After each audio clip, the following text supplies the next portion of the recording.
আজকে 22শে June West বেঙ্গলে budget পেশ করা রয়েছে নতুন সরকারের দ্বারা, এবং সেখানে 7th পে কমিশন অর্থাৎ ডিএ যেটা আমাদের 18% ছিল সেটা বাড়িয়ে 38% করা রয়েছে। এবং সেখানে ডক্টর যারা রয়েছে অর্থাৎ ইন্টার্ন ডক্টর, হাউস স্টাফ, তার সাথে সাথে সিনিয়র রেসিডেন্ট, পিজিটি সবারই কিন্তু বেতনের পরিমাণ কিন্তু বাড়তে চলেছে। তো কেমন বেতন হবে চলো শুরু করি। তাহলে প্রথমে শুরু করছি ইন্টার্ন ডক্টর যারা রয়েছে তাদের বর্তমানে স্যালারি কেমন রয়েছে এবং অক্টোবর মাসে তাদের স্যালারি কত হতে পারে। তো তাদের স্যালারিটা কীভাবে কাউন্ট করা হয়, মেডিকেল অফিসার যারা রয়েছে তাদের ভিত্তিতে কিন্তু স্যালারিটা কাউন্ট হয়। তো মেডিকেল অফিসারের স্যালারির বেসিক পে হচ্ছে 56,100 টাকা, এবং ডিএ যেটা রয়েছে সেটা 12,118 টাকা। তার সাথে সাথে হাউস রেন্ট যেটা সেটা দেওয়া হয় 6,732 টাকা, মেডিকেল অ্যালাউন্স 500 টাকা, নন প্র্যাকটিস অ্যালাউন্স হচ্ছে 11,220 টাকা। তাহলে টোটাল স্যালারি দাঁড়াচ্ছে 86,670 টাকা। তাহলে যারা ইন্টার্ন ডক্টর তাদের স্যালারি কীভাবে কাউন্ট হয়, মেডিকেল অফিসারের বেসিক পে, ডিএ এবং এনপিএ, অর্থাৎ এখানে বেসিক পে এবং ডিএ আর এনপিএ যেটা সেটা তোমরা যদি যোগ করো এবং যেটা আসবে সেটার 40% করলে 32,000 টাকা দাঁড়াবে। তার সাথে 10,000 টাকা অ্যাড করা হচ্ছে, কারণ আগের বছর আরজিকর কাণ্ডের সময় 10,000 টাকা অতিরিক্ত বাড়ানো রয়েছিল, তার ফলে 42,000 টাকা স্যালারি দাঁড়াচ্ছে। সেক্ষেত্রে ডিএটা যেহেতু প্রত্যেক বছর বাড়ে, তো বর্তমানে যারা ইন্টার্ন ডক্টর তারা স্যালারি পাচ্ছে 44,000 টাকা। এবার বর্তমানে যেহেতু ডিএটা 38% হয়ে যাচ্ছে, সেক্ষেত্রে মেডিকেল অফিসারের স্যালারি দাঁড়াচ্ছে 1,20,980 টাকা। তাহলে বর্তমানে অক্টোবর মাসের পর থেকে ইন্টার্নের স্যালারি হতে যাবে 1,20,980-র 40%, অর্থাৎ 48,392 টাকা।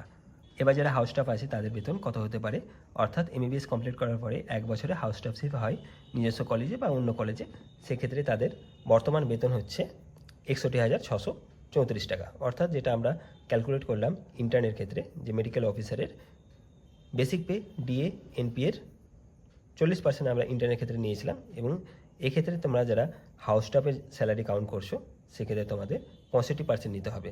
ইন্টার্নের ক্ষেত্রে 40% এবং হাউস স্টাফের ক্ষেত্রে 65% এটা হয়। তো সেক্ষেত্রে দাঁড়ায় 51,634 টাকা, এবং যেহেতু 10,000 টাকা ইন্টার্নের বাড়ানো রয়েছিল আগের বছর আরজিকর কাণ্ডের ফলে, সেক্ষেত্রে এখানেও বাড়ছে, এবং 62,000 কাছাকাছি এখন বর্তমান স্যালারি একটা হাউস স্টাফের। তো সেটা যদি 38% ডিএর ক্ষেত্রে হয়, তো দাঁড়াচ্ছে একটা মেডিকেল অফিসারে 1,20,980 টাকা বললাম। তো সেক্ষেত্রে 65% তোমরা যদি করো তাহলে সেটা দাঁড়াবে 78,637 টাকা। এটা হচ্ছে একটা মিনিমাম স্যালারি একটা হাউস স্টাফের হতে পারে অক্টোবর মাসের পরে। এরপরে রয়েছে যারা পিজিটি, অর্থাৎ এমবিবিএস কমপ্লিট করার পরে যারা নিট পিজি পরীক্ষা পাস করে এমডিএমএস করে, সেটা 3 বছরের হয়। তো সেক্ষেত্রে যারা প্রথম বর্ষের ট্রেনি তাদের বেতন কত হবে সেটা একবার দেখে নিই। তো মেডিকেল অফিসারের যেটা বিপি, ডিএ এবং এনপিএ তার 65%, অর্থাৎ যেটা তোমরা হাউস স্টাফশিপে দেখলে সেই টাকাটাই কিন্তু একটা জুনিয়র রেসিডেন্ট ফার্স্ট ইয়ার পাবে। 78,637 টাকা একটা GR1-এর স্যালারি। এবার আসছে যারা সেকেন্ড ইয়ারে যারা পিজিটি তাদের বেতন হচ্ছে 70%, এটা হবে যেটা আমরা 65% ধরেছিলাম হাউস স্টাফ এবং GR1-এ, সেটা 70% হচ্ছে সেকেন্ড ইয়ার যারা পিজিটি তাদের। তো দাঁড়াচ্ছে 84,686 টাকা।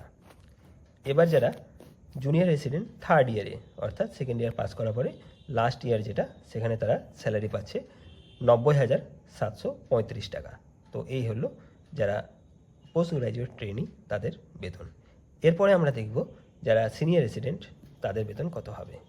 এবার সিনিয়র রেসিডেন্ট হচ্ছে এমডিএমএস কমপ্লিট করার পরে, অর্থাৎ 3 বছরের যে কোর্স থাকে এমডিএমএসের, সেটা কমপ্লিট করার পরেও পরে যে 3 বছর, সেই 3 বছর একটা সরকারি ইনস্টিটিউটে অর্থাৎ মেডিকেল কলেজ বা কোনো সদর হসপিটাল বা যেখানে হোক, সেখানে তাকে এমডিএমএসের একটা বন্ড থাকে, সেই 3 বছরের বন্ডটা কমপ্লিট করতে হয়।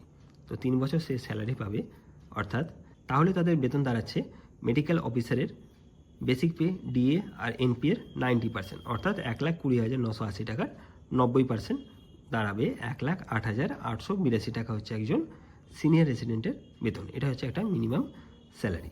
তো এটা বাড়তে পারে, সেটা 10,000, 15,000, 20,000 পর্যন্ত বাড়তে পারে।